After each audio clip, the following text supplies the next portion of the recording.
Baskerville is one of Alucard's most recognizable familiars in Hellsing. Often called the Black Dog or Hellhound, this creature takes the form of a massive, shaggy black dog, with several glowing red eyes and a mouth filled with huge fangs. Sometimes it looks like an extension of Alucard's own body, often appearing from his arm or torso, making it seem like he is summoning part of himself. It's not just a random beast either. Baskerville is one of the familiars Alucard uses against foes he sees as serious threats. Out of all his army of familiars, Baskerville is one of the few that survives for a long time and plays a key role in several battles. In the original Hellsing anime, Baskerville first shows up during Alucard's fight against Luke Valentine. After Alucard tests Luke in a fast-paced pistol duel, he becomes impressed with Luke's speed and decides to go into his level 1 release. From Alucard's body, multiple Baskerville heads burst out, and at one point, a two-headed version with Alucard's face in its maw charges Luke. The dog tries several times to crush him, and even though Luke dodges, Alucard ends up pulling his gun straight from Baskerville's mouth and shoots off Luke's leg. Later in the anime, Baskerville appears again when Alucard fights Incognito, who had fused with the demon Set. Baskerville clashes with Set directly, biting into him and even blocking his energy blasts with his head. Their collision causes massive destruction, shaking the London Bridge and scattering glass everywhere, before both beast and demon vanish from the battlefield. In Hellsing Ultimate, Baskerville's role is expanded and shown more violently. During the Valentine brothers' attack on the Hellsing Manor, Alucard uses it against Luke again. This time, instead of Luke barely escaping, the Baskerville completely dominates him. Alucard shoots Luke's leg, mocks him for being weak, and then unleashes the hound to devour him. Baskerville tears Luke apart, ripping off his arms and finishing him off brutally. Later, Baskerville is brought out once more in Alucard's battle against a vampirized Walter. However, Walter proves too skilled and uses his monofilament wires to slice Baskerville in half, ending its existence. In a twisted turn, Luke Valentine is expelled from Baskerville's body, and Walter puppeteers Luke's corpse to control the Baskerville itself, turning it against Alucard. Its eyes even change to blue as it attacks its former master. The fight ends when Alucard shoots the hound directly in the head, while caught in its jaws, finally killing it off. Cell is one of the most iconic villains in Dragon Ball Z, and is often remembered as the main antagonist of the Cell saga. He was not a naturally born fighter, but the result of Dr. Gero's long-term plan for revenge against Goku and the Z Fighters. Created by Gero's supercomputer in an alternate timeline, Cell was engineered as a bio-android, meaning his body was made up of the cells of Earth's strongest warriors and some of their most dangerous enemies. His DNA came from Goku, Vegeta, Piccolo, Frieza, and King Cold, and in some sources, others like Krillin, Gohan, and Nappa were included. Because of this, Cell inherited their strengths, techniques, and even their instincts. For example, he could use the Kamehameha from Goku, regenerate like Piccolo, and withstand the harshest conditions like Frieza. His main purpose was simple: achieve his perfect form, and then prove his superiority by destroying all who stood against him. When Cell first appeared, he was in his imperfect form, an insect-like humanoid with a long tail that he used to absorb victims. His method of absorbing was brutal, as he drained entire cities of people to increase his power. In this stage, he was cunning and cautious, hiding in shadows, feeding on humans, and waiting for the chance to find androids 17 and 18. His first major fight was against Piccolo in Gingertown, where he revealed not only his origins but also his plan to become complete. At that point, he was already powerful enough to take down Piccolo temporarily and overwhelm human fighters with ease. His obsession with absorbing 17 and 18 defined his early personality, and once he succeeded in absorbing android 17, he transformed into semi-perfect Cell. In his semi-perfect form, Cell looked bulkier and more humanoid, but he was also far more arrogant. He no longer cared about absorbing humans, and became obsessed with tracking down android 18 to finish his evolution. Despite being stronger than most of the Z fighters, semi-perfect Cell was humiliated by Vegeta. However, Cell exploited Vegeta's pride, convincing him to allow the absorption of 18 for the sake of having a more worthy opponent. After absorbing 18, he reached his long-awaited perfect form. Perfect Cell was sleek, fully humanoid, and extremely powerful. With his arrogance now at its peak, he shifted from simply wanting perfection to wanting entertainment. He didn't care about conquest anymore. What he wanted was to test himself against the strongest. This led to him creating the infamous Cell Games, a world broadcasted tournament where he challenged Earth's greatest fighters. During the stage, Cell displayed just how overwhelming his strength was. He shrugged off attacks from Vegeta and Trunks, regenerated instantly after taking Vegeta's final flash head-on, and even held his own against Goku in an intense fight. To make things worse, he demonstrated his ability to create offspring, the Cell Juniors, who were miniature but equally vicious versions of himself, strong enough to toy with the Z Fighters. Despite all this, Cell's downfall came from his arrogance. He underestimated Gohan, who at first resisted fighting seriously. To force Gohan's hidden power out, Cell mercilessly attacked his friends, and even crushed Android 16's head right in front of him. This act finally triggered Gohan's transformation into Super Saiyan 2, a level beyond anything seen at that point. Gohan completely overwhelmed Cell, killing the Cell Juniors in a single hit each and dominating him in battle. Desperate, Cell tried to self-destruct to take the Earth with him, but Goku sacrificed himself by teleporting Cell to King Kai's planet. However, Cell survived even this, thanks to his unique nucleus that allowed regeneration. Because of his Saiyan DNA, he came back stronger as Super Perfect Cell, now with an electrified aura similar to Super Saiyan 2, and even more dangerous techniques, like instant transmission. In this final form, Cell claimed he could destroy the entire solar system with his Kamehameha. His fight with Gohan ended in one of the series' most memorable moments, the father-son Kamehameha. With Goku's spirit guiding him and Vegeta distracting Cell at the right moment, Gohan unleashed a massive energy wave that destroyed Cell's nucleus completely, finally ending him. Vaste Lordes are the peak of Hollow evolution in Bleach, and represent one of the rarest and most dangerous types of creatures in the series. They are the third and final stage of Menos evolution, following Jillian and Ajuchas, and are considered the pinnacle of Hollow development. Unlike the massive Jillians or the varied Ajuchas, Vaste Lordes are small and humanoid in appearance, roughly the same size as a human, but their power is far greater. In fact,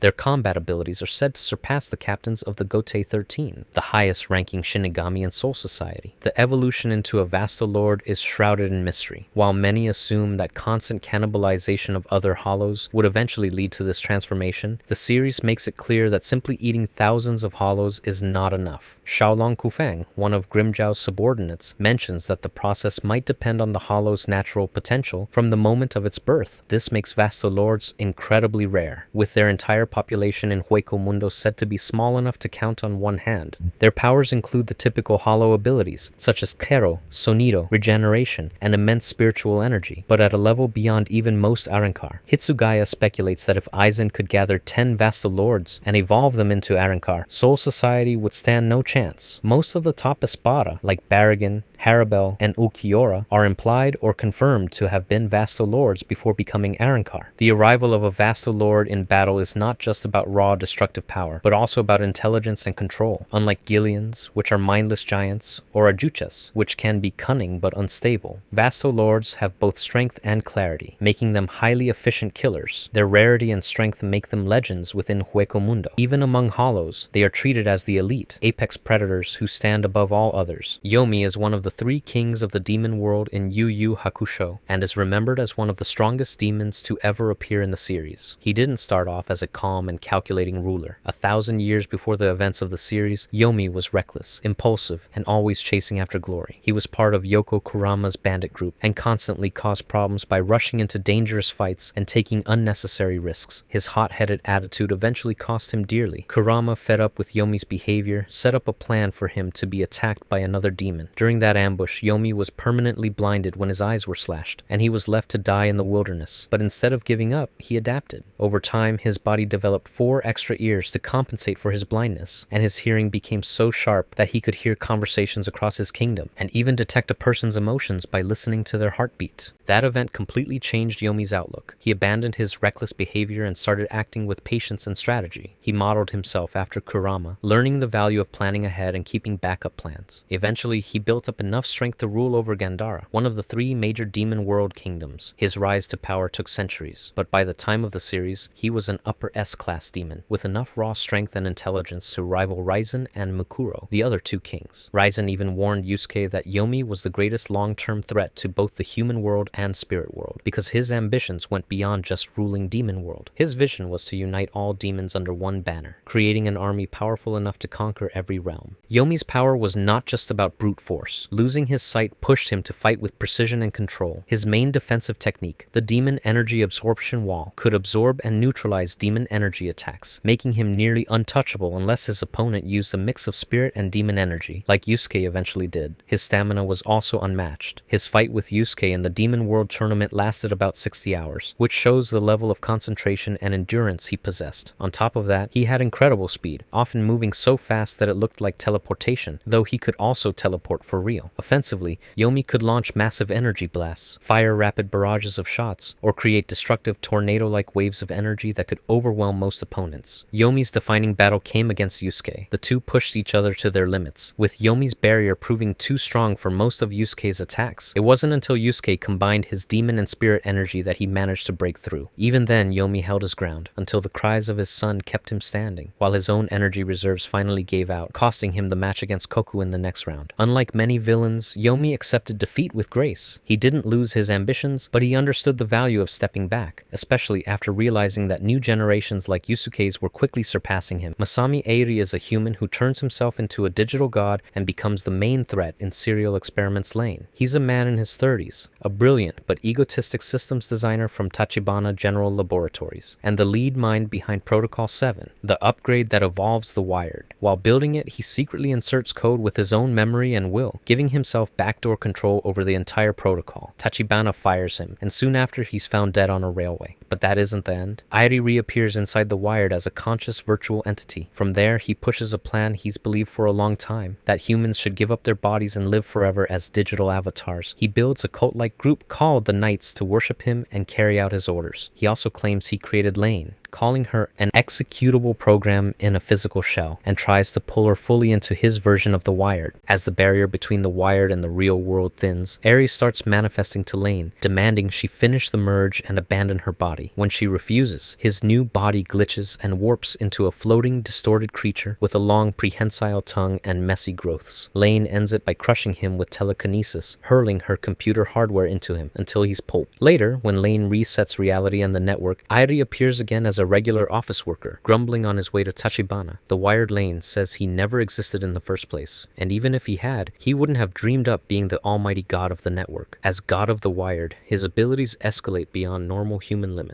The info provided lists high intelligence and deep computer expertise, but also powers inside the Wired: intangibility, invisibility, levitation, telepathy, technopathy, and mind manipulation. That mix lets him rewrite perceptions, move freely without a body, and bend users and systems to his will. In some versions, game and manga material, his cruelty goes further. He breaks Lane's fake family, frames her with a friend's death to push her into madness, and it's implied he experimented on the original Lane before moving memories to a twin. Across all tellings, his goal stays the same: to merge everyone into the Wired under his control. Small details matter here, because they show the scale of his threat and how close he gets to winning. He doesn't just run code, he embeds his mind into the protocol itself. He doesn't just recruit followers, he builds a worship network in the Knights. He doesn't just taunt Lane, he tells her the real Lane is the digital one, and the physical Lane is only a hologram. When he tries to cross fully into the real world, his body breaks under the strain, proving the Wired is his true domain. Even his end is tied to the systems he corrupted. Lane uses her own machines as weapons to kill him. After the reset, the world treats him like a footnote, another salaryman with no grand plan, because the rewrite erases his claim to godhood.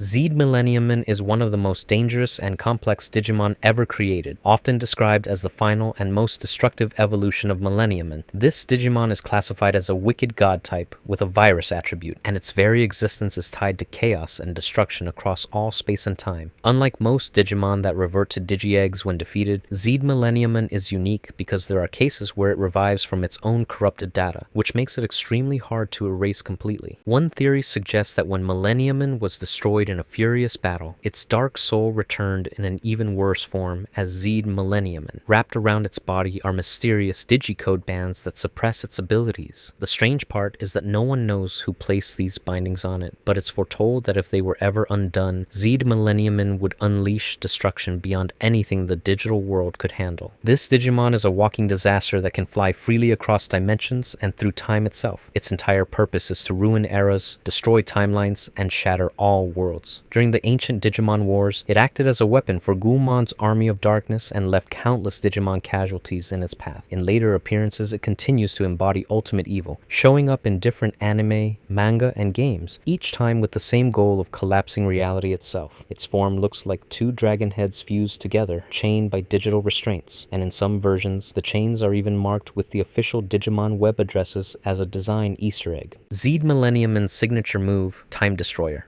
doesn't just kill enemies. It erases them across space and time, and no one hit by it has ever returned. It also has Chrono Paradox, where it fires twin atomic rays that obliterate anything in their path. Time Unlimited, a move that traps enemies in a separate dimension where time is compressed for eternity. And Dimension Destroyer, which collapses that pocket dimension to finish off its victims. In some anime appearances, it even gains new attacks, like spitting fireballs and ice shards from its fused dragon heads. These abilities make it not only a physical powerhouse, but also a reality-warping nightmare that opponents can't deal with using normal strategies. Father, also called the dwarf in the flask or homunculus, is the main antagonist of Full Metal Alchemist Brotherhood. He begins as a small black creature trapped in a flask, created from the essence of the Eye of Truth mixed with Van Hohenheim's blood. Despite being helpless in that state, he already holds immense knowledge of alchemy and manipulates the king of Xerxes into creating a giant transmutation circle. This act wipes out the entire population of Xerxes, splitting their souls between himself and Hohenheim, making both immortal, living philosopher's stones. From that moment, Father gains the freedom he always wanted and begins planning for godhood. As he grows in power, Father creates the 7 homunculi, each born from pieces of his own vices. Lust, envy, greed, sloth, wrath, pride, and gluttony are not just minions, but fragments of his personality that he expels to pursue perfection. Even though he calls them his children, he treats them as disposable tools. He melts greed back into a philosopher's stone when he disobeys, and abandons pride when he becomes weak. His god complex drives him to see humans as nothing more than fuel, once describing them as insects, too insignificant to judge. As a living philosopher's stone, he can transmute anything without circles or movement, heal wounds instantly, create matter from nothing, reshape his own body, and absorb others into himself. He can also cancel alchemy across a Mestris by manipulating the energy flow of the land, something only countered later by a reverse transmutation circle. He is physically superior to the homunculi he created and can reabsorb them whenever he wishes. Over time, he evolves his body multiple times, shedding his husks and revealing new monstrous forms, from a black liquid-like body covered in eyes to a massive cyclopean figure after consuming millions of souls. His greatest act comes during the Promised Day. After centuries of manipulation, wars, and the construction of a nationwide circle, he sacrifices the entire population of Amestris and absorbs God, the power beyond the Gate of Truth. In this divine form, Father becomes nearly unstoppable. He gains the ability to manipulate weather, unleash massive energy blasts, and even create a miniature sun in the palm of his hand. Protected by a constant energy barrier, he shrugs off bullets, rockets, and flame alchemy. For a short time, he truly achieves his goal, becoming a perfect being with the power to do almost anything. But this new power comes with a weakness. He can only contain God as long as he has enough human souls inside his Philosopher's Stone to stabilize it. When Hohenheim's countermeasure forces the stolen souls of Amestris back to their bodies, Father begins losing control. His body weakens, his shield collapses, and he becomes desperate. Despite still being overwhelmingly powerful, every fight drains him further. Edward, Alphonse, Izumi, Scar, Mustang, and even Greed all play a role in wearing him down. Greed's final sacrifice allows Edward to land the finishing blow, punching straight through Father's chest and freeing the last Xerxesian souls inside him. Stripped of his power, Father reverts back to his original tiny form and is dragged before the Truth. There, he begs and cries, demanding to know what he did wrong. Truth mocks him, saying he was nothing but a thief who never learned anything on his own. In the end, the same freedom he craved is taken from him, and he is pulled back into the gate forever. Yoma are some of the most disturbing and dangerous creatures from the Claymore series. They are flesh-eating monsters that live by hunting humans, but their most terrifying ability is shape-shifting. A Yoma can perfectly disguise itself as a human by consuming someone's brain, taking on their memories, and even mimicking their personality. This lets them live undetected among humans, hiding in plain sight until they are ready to strike. On the surface, they might look like normal townsfolk, but in their true form, they reveal golden cat-like eyes, sharp claws and teeth, elongated limbs, and purple blood. Their bodies are strong, fast, and capable of regenerating at frightening speeds, which makes killing them a major challenge. The secret behind their existence is tied to the organization, which is responsible for creating them. Yoma aren't natural-born creatures, but are made through experiments combining human flesh with that of an awakened Asarakam.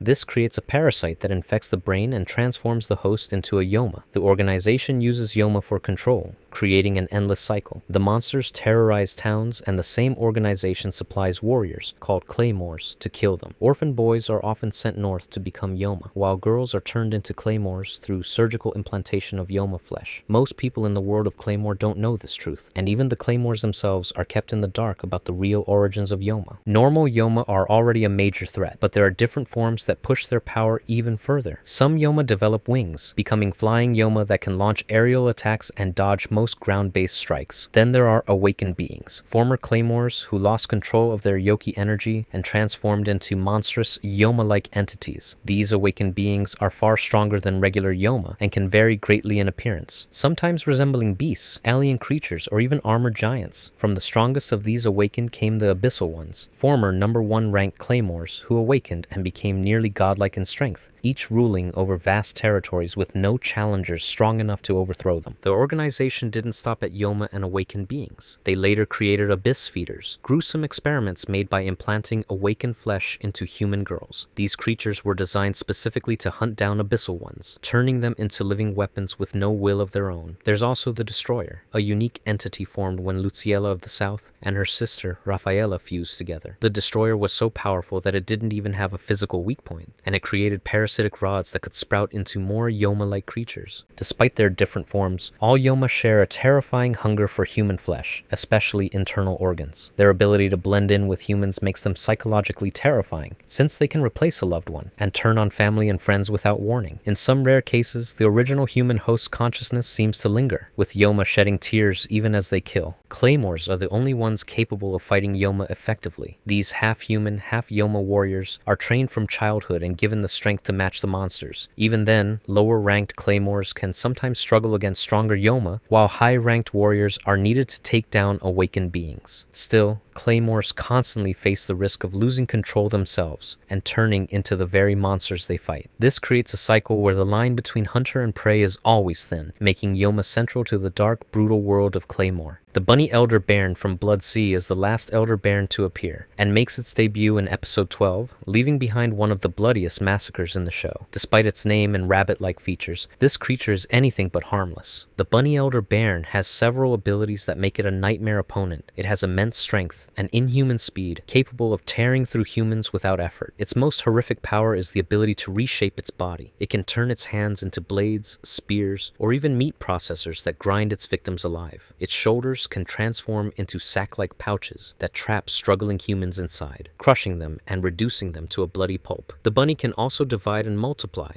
either when it is cut apart or when it chooses to, allowing it to create multiple clones of itself to overwhelm opponents. This cloning ability made it far more dangerous than the other elder barons, because cutting it in battle often meant more enemies to fight, not fewer. While other monsters simply devoured their prey, the bunny seemed to take pleasure in torturing its victims. It would skewer people like shish kebabs, blend groups of humans into gore-filled smoothies, and devour them piece by piece. During its rampage, it was shown eating men and women alive, ripping bodies apart, and even drinking blood straight from its victims. The events of episode 12 showed just how devastating the bunny could be. After the defeat of Cerberus and Tadayoshi, Fumito destroyed a talisman, which released the bunny into battle against Saya. At first, she sliced it in half, but it quickly regenerated and multiplied into more copies. The bunny then unleashed chaos on the town, multiplying into 6 and hunting down innocent civilians. Entire groups of people were captured, stuffed into its body sacks, and killed in the most gruesome ways. The massacre was so extreme that blood rained through the streets as bodies piled up. Guards even shot at civilians trying to escape while the bunny fed, turning the entire town into a slaughterhouse. Despite its overwhelming power and cruelty, the bunny was not unstoppable. Saya eventually realized that the key to defeating it was targeting the original body. While its clones spread terror and destruction, she managed to locate and decapitate the true bunny. Once its head was removed, the clones vanished as well, ending its reign of terror.